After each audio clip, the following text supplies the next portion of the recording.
rin nato ampuklay fity tsy afaky intsony mahery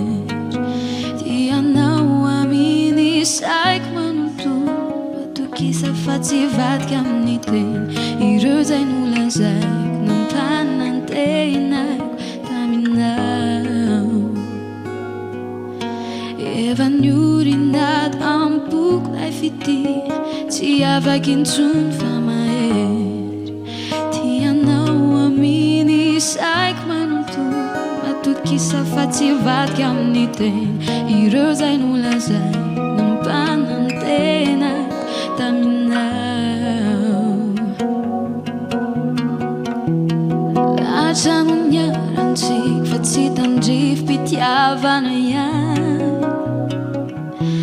anjara nomenjanahary ara-pany antenako fa tsy ora fa fitiman-dramaty zay mitoetra ho anatsao sy anao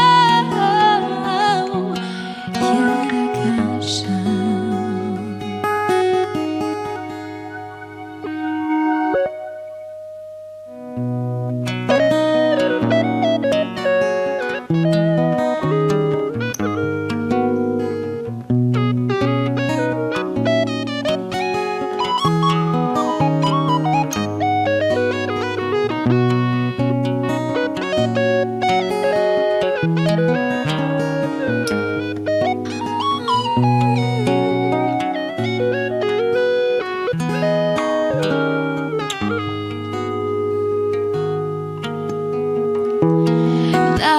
Noniarantsika fa tsy tandrifim-pitiavana ihany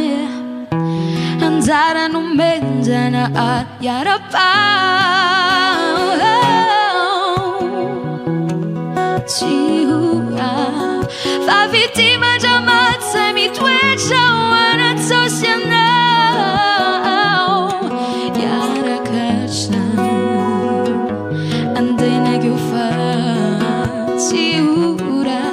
fa fitiman-dramaty zay mitoetra ho anatsao sy anao hiarakasa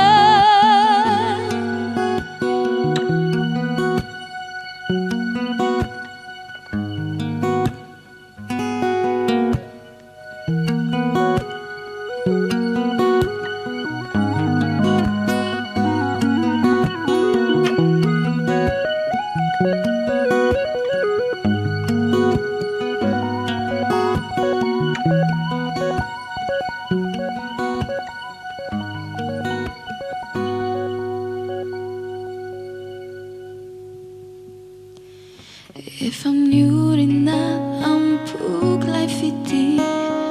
tsy afaky intsony